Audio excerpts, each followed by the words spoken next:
Where is Shrek? Shrek, you're on it! You're on Shrek. it! That's great! And I said, hey, that's the story of my life. I had a good plan, but it didn't go right. Whoa, no, I'm overdrawn. I checked my account and the money's all gone. Why me? I don't know what to think. I finally get a phone and the whole road seems to be the story of my life. Shrek the Third picks up right where Shrek 2 left off. Technologically, the movie is taken a huge leap. It's very, very noticeable in this film. The attention that we put into all that kind of details is just amazing in this movie. The first Shrek, we started the animation in 1998. In a way, we have to kind of like freeze that system at that time.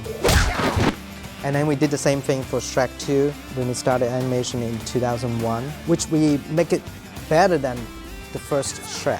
Fear me, if you dare. And then for Shrek the Third, oh yeah, we have so much new things that we can put into the characters to build the system even easier and better for the animators. Making an animated film requires a tremendous amount of technology, from the early story creation process through production, all the way through to post-production. And our job as technologists is try to find and make the greatest and latest technology and bring that to the hands of the artists to enable the filmmakers to ultimately create their vision of the film. There are key strengths in both HP and AMD, and together they have actually been able to deliver us some products that really have put us beyond the cutting edge of where CG work is today. Characters are still the same, but the inside technology has gotten a lot faster to work with, and so the way we work with the characters have been a lot more efficient. We've added more controls to the character as each film kind of went on, and on Shrek the Third, we really have characters that can have a lot of life to them. That's true.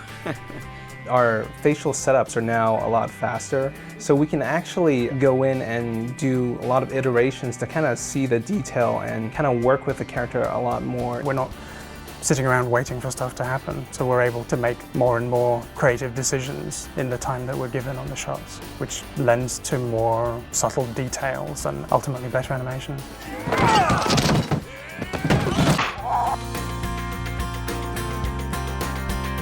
If you were to look at Shrek 1, for example, you'll notice that there are very few hairstyles. They look very simple. That's bad, that's bad, that's bad, that's bad. We pushed it a step further on Shrek 2. If you remember, the shampoo shot looked great, but it took months, literally. On Shrek the Third, you'll see that we have many hairstyles, and it's all become more affordable in a way, so we put more of that on screen. With soft and bouncy. Sleeping Beauty, she has really straight, long hair. In the movie, she's funny. She keeps falling asleep.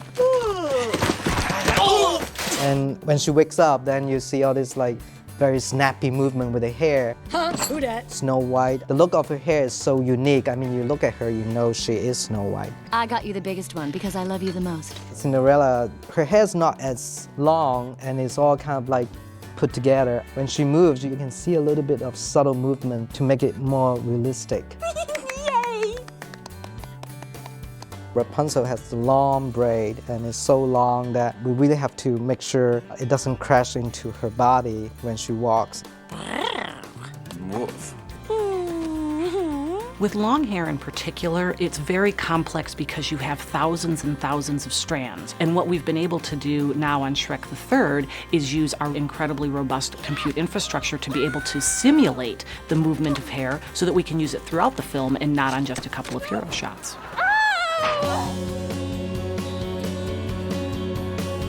We spent a lot of development in advance of the film on the clothing and not having what we used to call medieval lycra, where everything was sort of stuck to the characters. And so now you see a lot of loose sleeves, double layers, triple layers of clothing, and real fluid motion, a lot more simulation of clothing. That's actually a very nice leotard. Ah, thank you. Just the amount of clothing that's done from Shrek to Shrek 2 to Shrek the Third has increased by 10 times. It's just amazing the details of the fabric that they're wearing. Shrek, Yeah? you look handsome. Ah, come in, you. Our costumes have become much more elaborate. The things that have prevented us from doing this in the past is just the ability to do that much computation. By using this power, that helps them tell the story.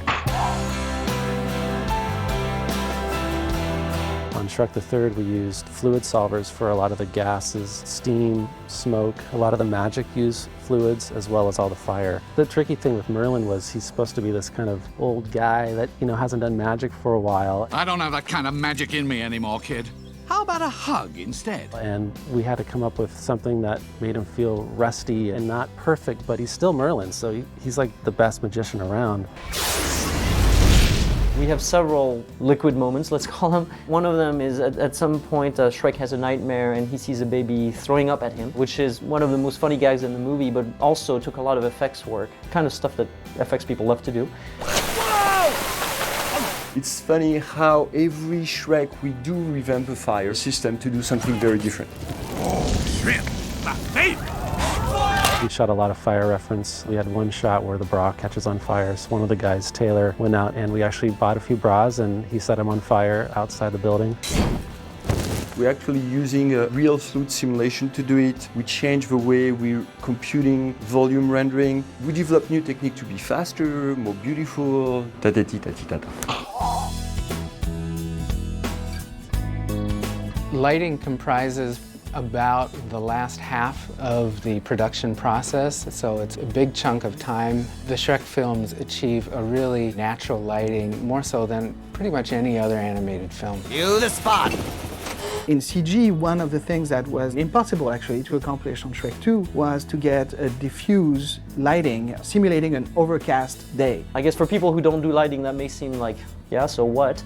But it's actually very difficult to do because you don't have the sharp shadows that give you the definition of the form. Things tend to look flat. The technical experts told me that what I wanted to do on this one was actually possible on this one, but impossible in the previous movie.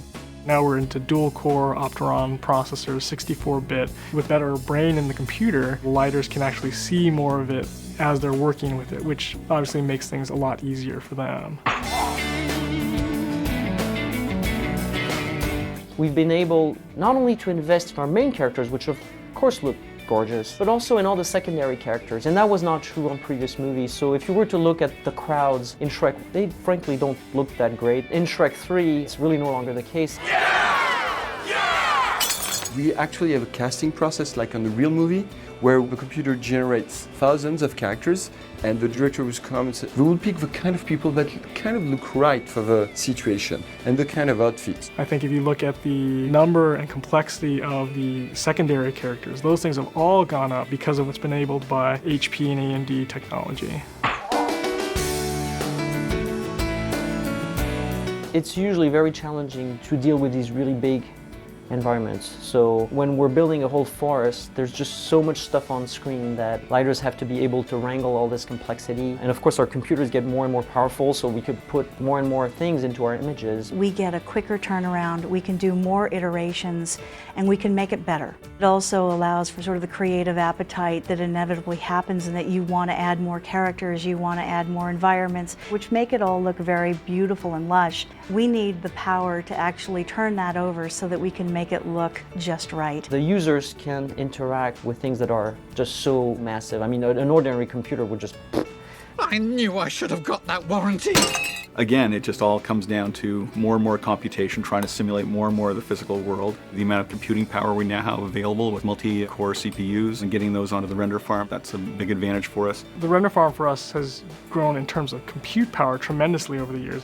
We had 5 million render hours on Shrek 1, we had 10 million render hours on Shrek 2, and we had 20 million hours on Shrek the Third. Whoa! Yeah, wow.